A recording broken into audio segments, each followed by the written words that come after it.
I see the sun waking up the morning. Well, I came out to the White Mountains for this segment of Hope Shots because they're so deserty and barren, and that's the subject of the shot of hope today, is starting from a low point. When God asks you to do something you'd rather not do, what are we to do about that? Well, the good news is you're allowed to complain. I'll explain a little bit more when I get to my spot up ahead. There are some famous Bible characters that help us illustrate that. You see, we're allowed to complain, just not to other people and not to ourselves. The person we need to complain to is God himself. See, because when you complain to your Father in heaven, it's a conversation. When you complain to others, it's toxic. It's gossip. So the conversation is what we want to start with, because our God is the one who loves us and cares for us. What happens when we complain to God? All right, we'll talk about it a little more when I get up here. So I brought an apple as a prop here. Think about the universe and space and time like this apple, and God as being like me or like us.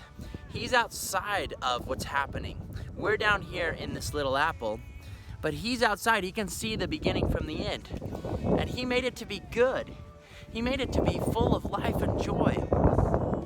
So if we take that into account, and we take the love of God in Jesus Christ, who died for us and rose from the grave, we can trust him that when he's asking us to do something we don't want to do, it's the right thing to do.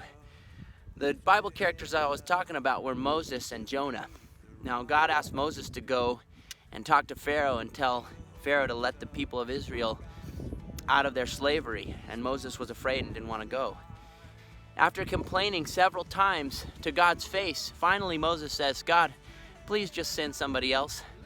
God becomes frustrated with Moses, but it's this great friendship interaction, and all along, every time Moses complains straight to God's face, God helps him with more and more help.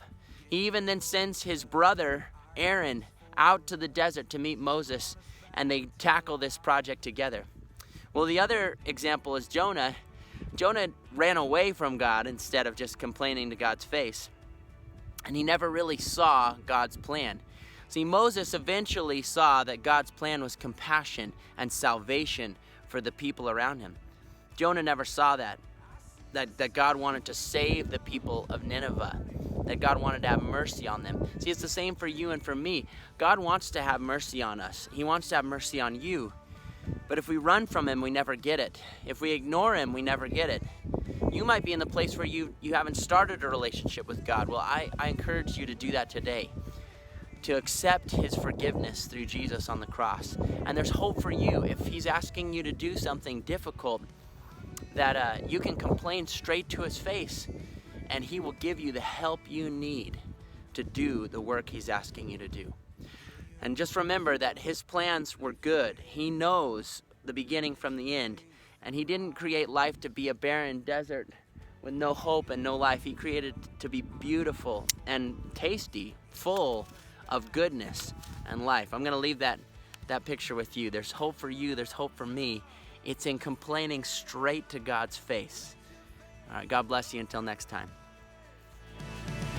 Get your